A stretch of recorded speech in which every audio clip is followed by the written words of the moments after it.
नहीं मैं मीटिंग में हूँ। Good evening, everyone. Let me welcome all my viewers on this live program today on Beyond Sugar.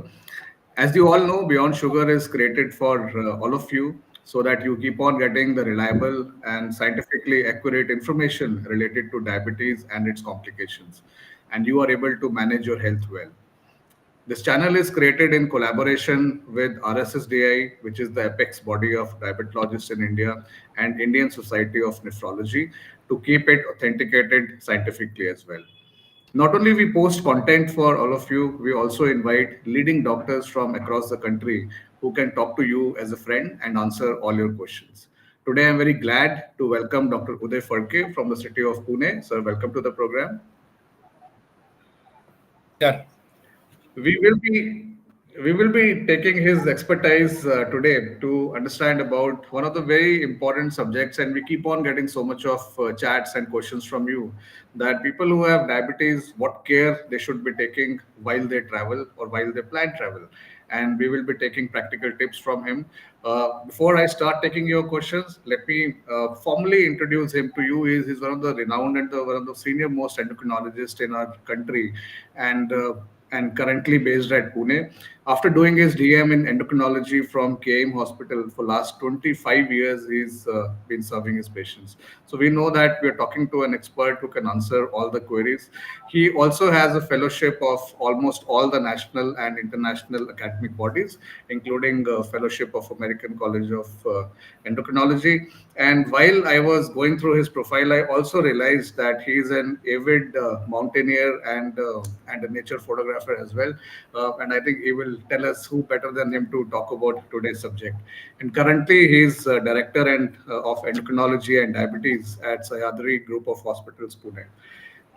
Let me straight away, sir, invite you on the stage and hand it over to you, so that you can set the ball rolling and tell to our viewers that why this is so very important for people with diabetes to plan their travel well. So, good evening, friends. Thank you, Mr. Mehra, for those kind words of introduction. And I think you have chosen a very relevant topic today. More so because if you realize, in today's world, a lot of people travel. They may be traveling for different reasons. Some of them may be traveling for business. Some of them may be traveling for pleasure, like a holiday. Some may be going for a nature trek. Some may be going for a photography tour.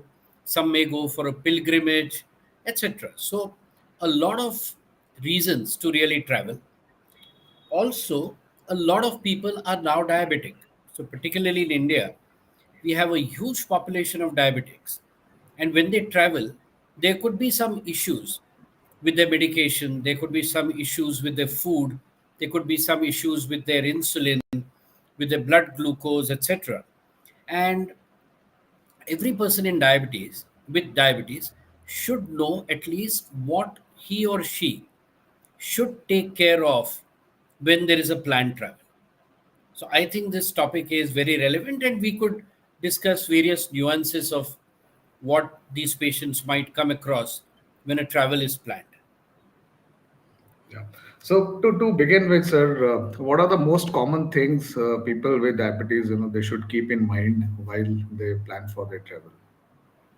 So several things I think. Number one is please plan your travel as far as possible. If it's an emergency travel, I understand that there may not be enough time, but most of the times family travels are planned. So plan your travel properly. How many days are you going away? Where are you going? Do you have enough medicine stock with you? Because many a times whatever you might be taking in your parent city might not be available, particularly in a small uh, locality. So it's best always not to rely on buying drugs when you go for a holiday. Particularly, that's very true overseas because you will not get anything without a local prescription. So please make sure that your carrying is enough and maybe a little more extra stock than what you need. Suppose your travel is delayed due to some reason, or you have to stay for a longer time, you should not run out of drugs. Number one. Number two is always carry your basic notes and prescription. Now, God forbid, if you have a complication or an emergency at the place where you're traveling, the local doctor should not waste time in taking down your history and trying to figure out what you're taking. So, if you have some basic data with you that I'm diabetic for so many years, I'm taking so and so, I have these other problems, maybe I have heart disease or maybe I have some other disease, and this is what I'm taking, and this is the number of my treating doctor. In case of an emergency, the local person could easily ring me up or whoever the treating doctor is and find out what to do at that particular time. So, carrying a prescription is very important. It also helps in carrying your personal drugs on board when you're flying. You also need to plan about what kind of problems you might get on the travel. For example, if you're traveling by air, you might be traveling in the air and you will not have access to your baggage sometimes when you're traveling overseas for almost 18, 20 hours. So you need to have your basic medicines with you in the cabin luggage. When you're traveling by car, it often heats up a lot in India. You know that.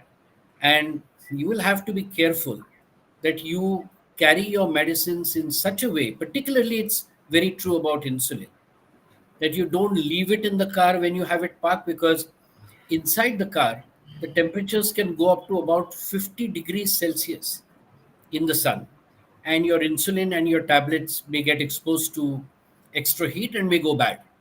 So that is something which you need to know about. How to keep your drugs safe. We could discuss that in when we talk about how to store insulins, etc. But this is one thing. I will also recommend that people carry some food along with them, because there may be instances where you may not have access to clean and hygienic food for long periods of time, particularly on road trips or overseas trips. So it's always better, since you're taking medicines for diabetes, that you have something with you to eat, so that if your sugars were to drop, you are not in a quandary and you have something to eat as well. So these are some of the basic things. And always meet your doctor before you have an extended travel and take tips of whether you're missing out on anything, whether he or she suggests you something to do extra. So, a good plan for travel would be very essential. There would be some additional things to plan if you're going on a mountain hike or going high altitude. I think we'll discuss that with a separate question. But I think you should meet your doctor to discuss all these things.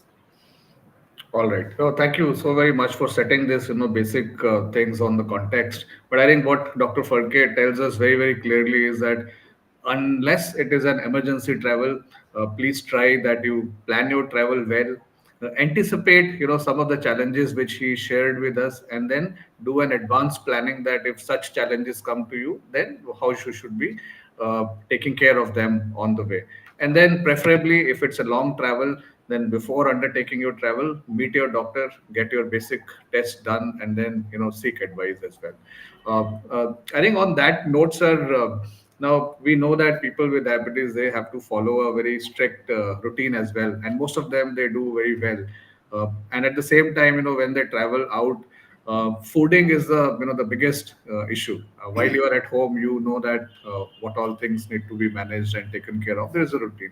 So, what's your advice and guidance if someone is, traveling for business or for holidaying or somewhere?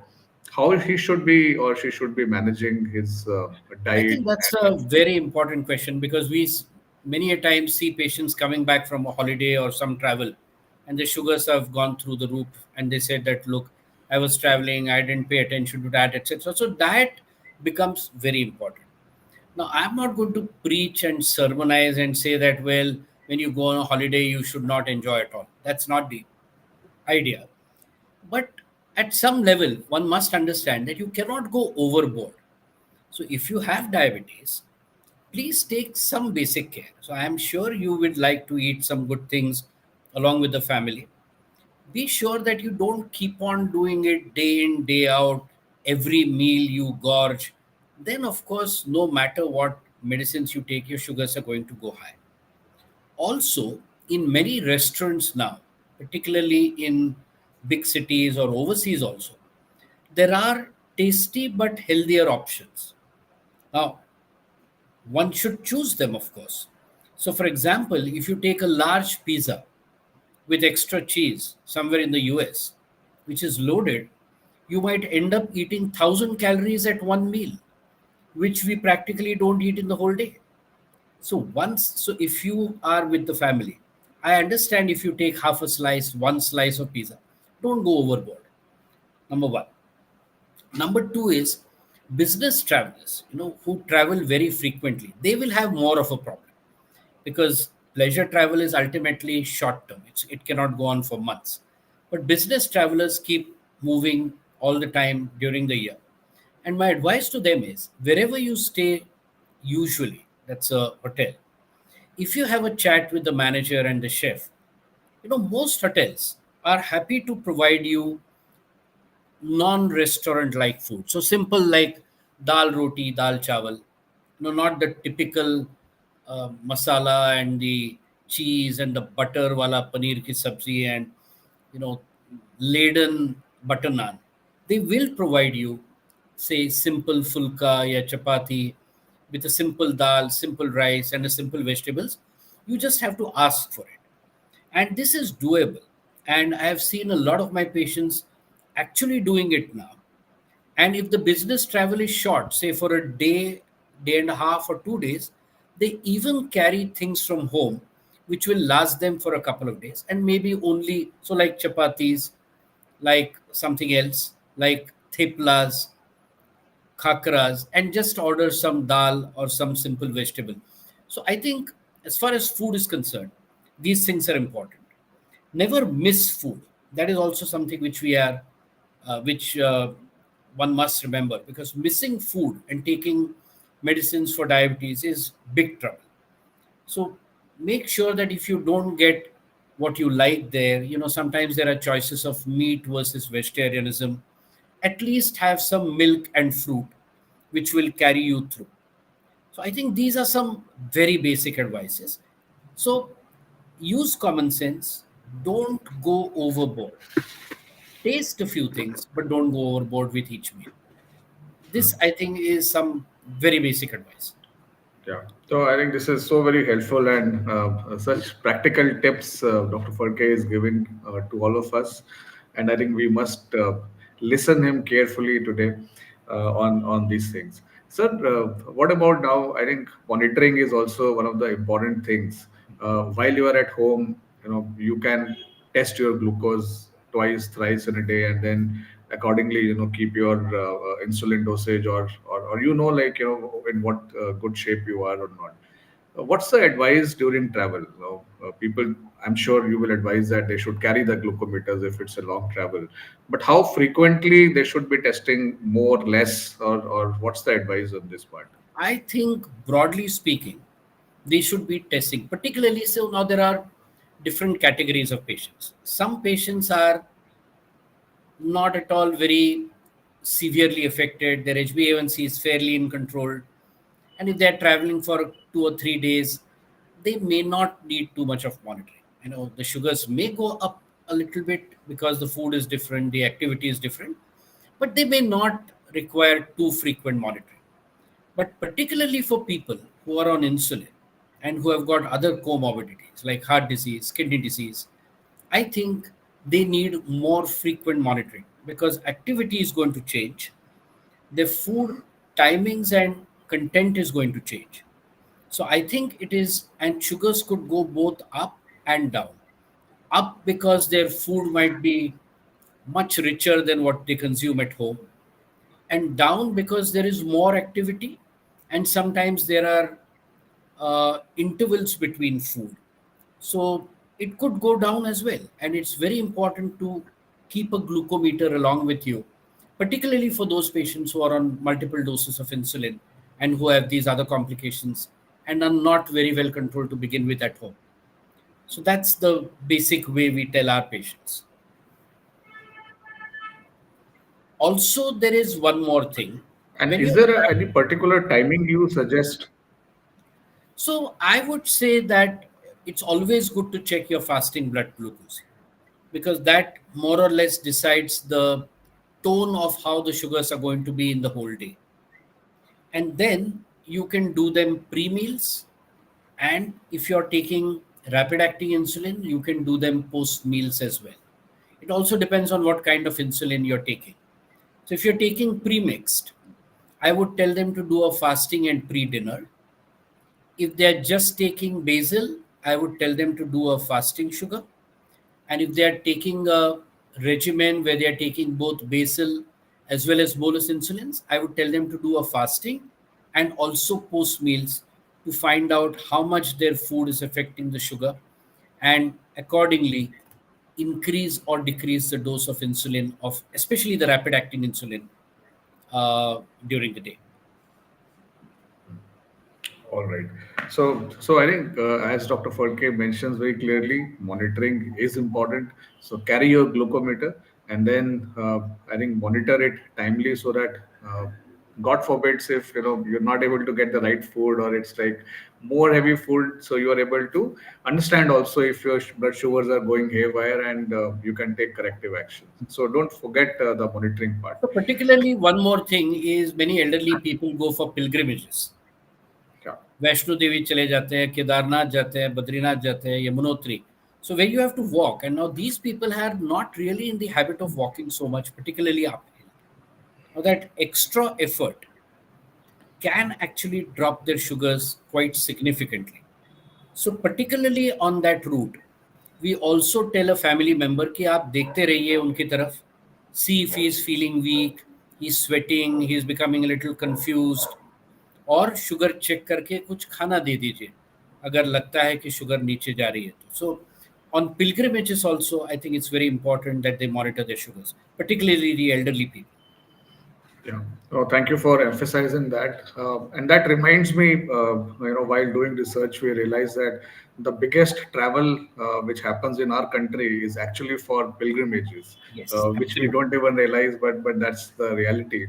Yes, So yes. while people go for pilgrimages, जैसा आपने बताया कि काफी पैदल चलना पड़ रहा है उनको, कई बार लोग because of their own faith, they'll go barefoot as well, and we know Absolutely. that diabetic patients may have diabetic foot issue or sensitivity issues on that. And secondly, हो सकता है काफी time तक they are standing in the queues, which may lead to a situation where hypoglycemia may happen because of exertion, or dehydration may happen. So what's your advice in तो such I think situations ये that we manage? आपने बहुत ही अहम मुद्दा उठाया है. एक तो अगर आप देखते हैं कि आप और मैं भी कभी नंगे पैर चले हैं हाल में. Very very rarely do we walk bare feet, especially outside the house, because our feet are so used to being in a footwear that the skin of the foot is so uh, delicate that you will not be able to walk barefoot outside without causing injury. Now, this injury could come through stones, thorns, nails, etc., or it could come through the heat. And sometimes you don't realize it. People get blisters, people get cuts, ulcers. As you said, if they have to stand in the sun for a long time, it's not at all a good thing to happen. And I recommend to patients who want to go for pilgrimages is कि आप अच्छा एक well fitting शू पहन के जाइए. नीचे से जब आप मंदिर की तरफ चढ़ रहे हो वो पहने. मंदिर के बाहर आप जूतों को निकाल सकते हैं आप जब अंदर जाए गरिमा गृह में, बट ज़्यादातर आपको जूते पहन के ही चलना है, नंगे पैर नहीं चलना है. Particularly people with long standing diabetes tend to have neuropathy, and we don't want them coming back with an infected ulcer which can lead to a catastrophic complication and admission, and maybe sometimes amputation. So it's always best that they use a well fitting shoe which they have been used to. कभी कभी लोग क्या करते हैं कि घूमने चले जाते हैं वेकेशन पे, they buy a new shoe which has never been tried at home. So it can cause shoe bites as well. So always, if you are buying a shoe, buy it well before your travel, settle into it, Make sure that it is fitting you properly, and then use it during your travel. All right. So I think a very, very good advice. Again, practical tips here for you. Remember them.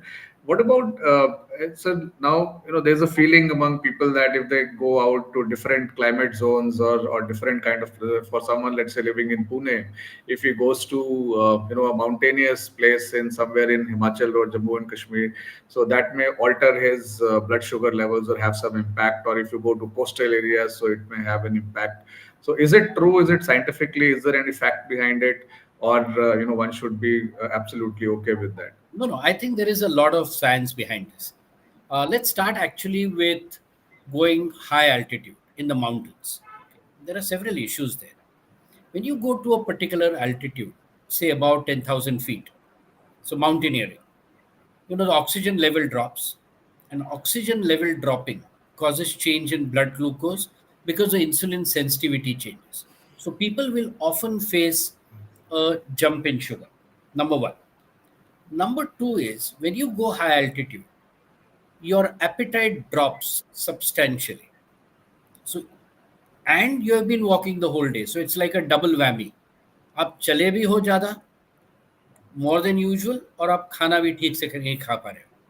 So sugars have a tendency to fall towards evening.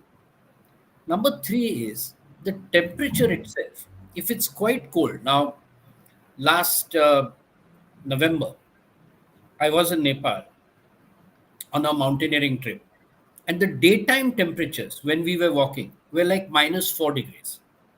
Now, in that temperature, insulin reduces its efficiency. उसकी efficiency कम हो जाती है.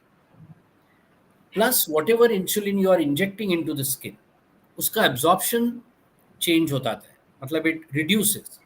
Converse to it, when you go to a hot place, it increases. So you have to be aware of these climate things. The other thing is that insulin storage. Now, how is insulin stable?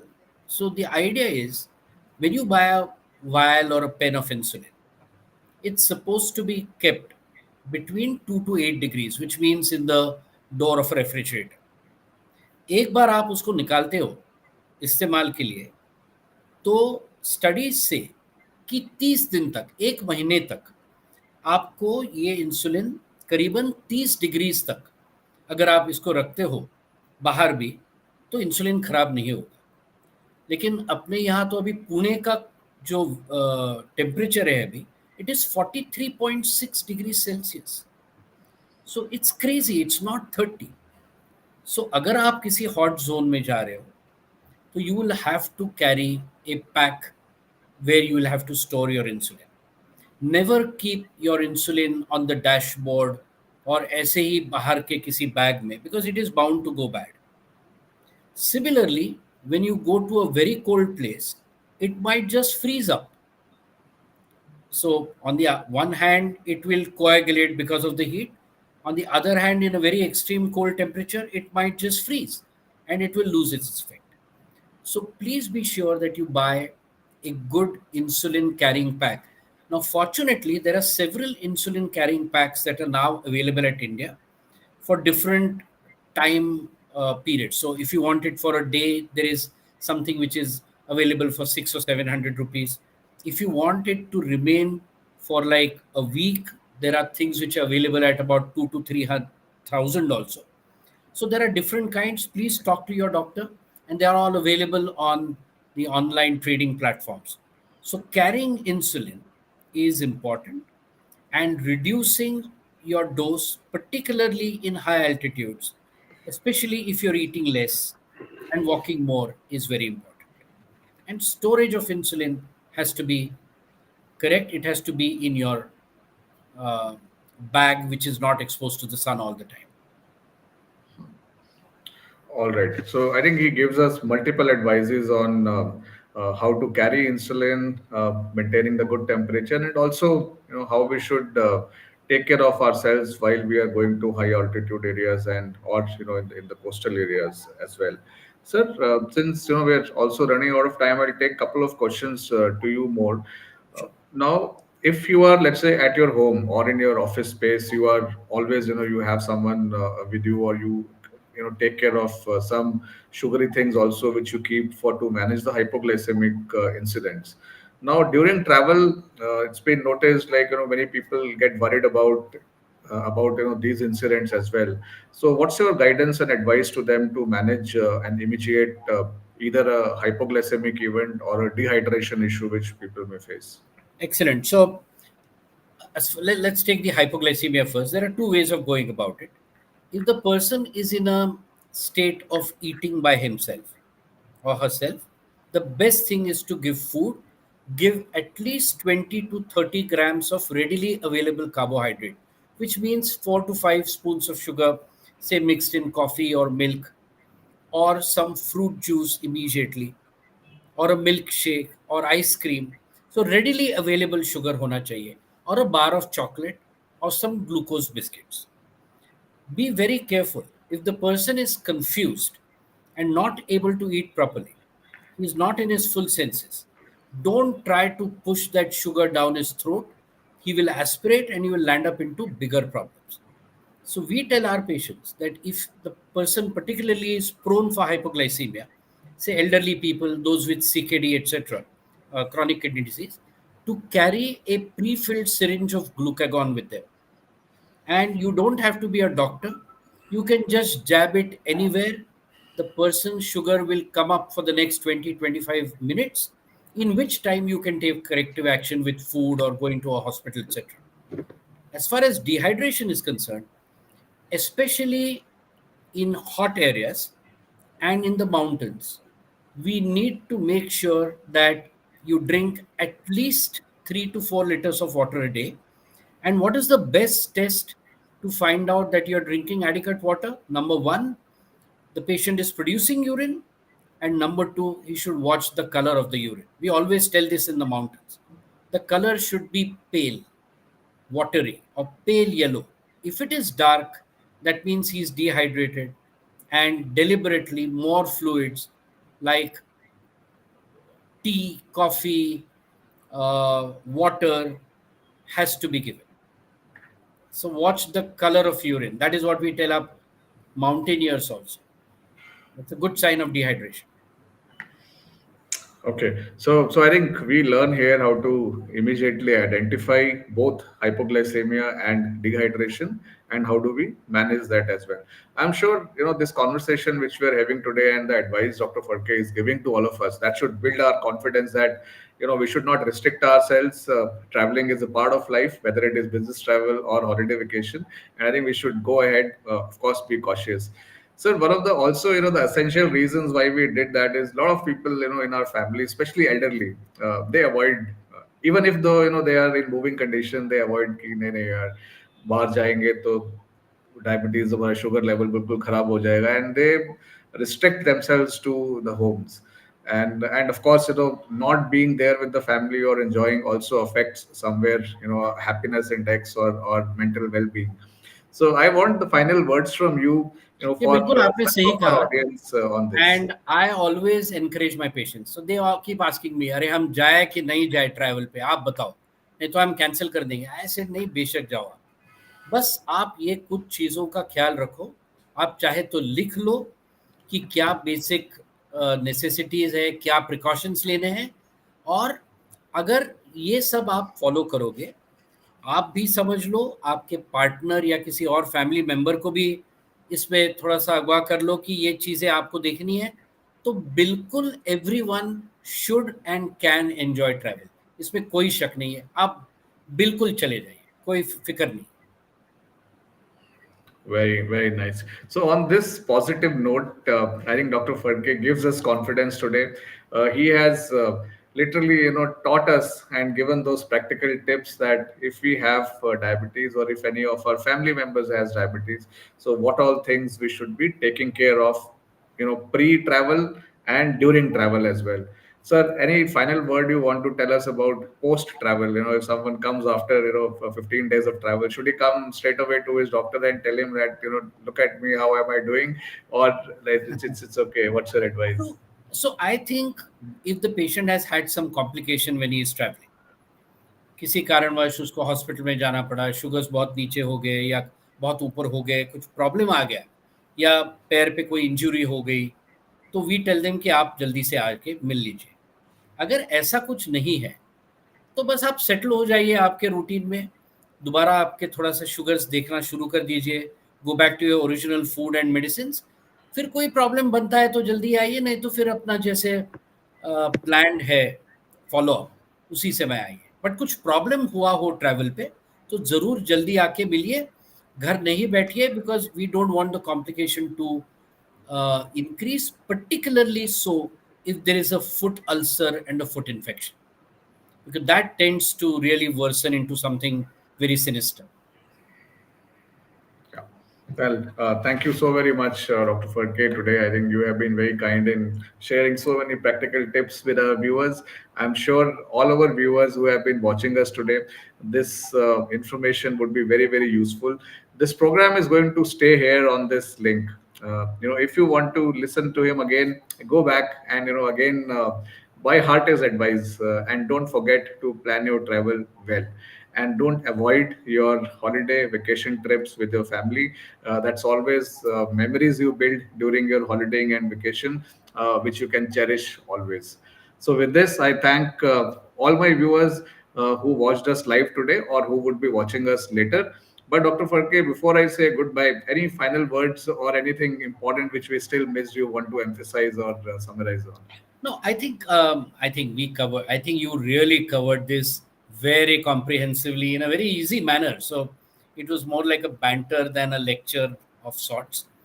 I didn't mention one thing, and that is sometimes in elderly patients, particularly those who have had some cardiac history, if you're undertaking some travel which involves a lot of physical effort, जैसे आपने कहा ना pilgrimage, काफ़ी देर तक कहीं खड़ा रहना पड़ता है, चलना पड़ता है, अपहिल जाना पड़ता है, do take the advice and fitness from your cardiologist कि हम जा सकते हैं, वहाँ जाके कोई कार्डियक इशू ना हो। तो आपका जो एक्सरसाइज कैपेसिटी है वो उसके बारे में एक बार आपके कार्डियोलॉजिस्ट से थोड़ा सा खबर कर लीजिए, तो that also will save unnecessary complications on travel.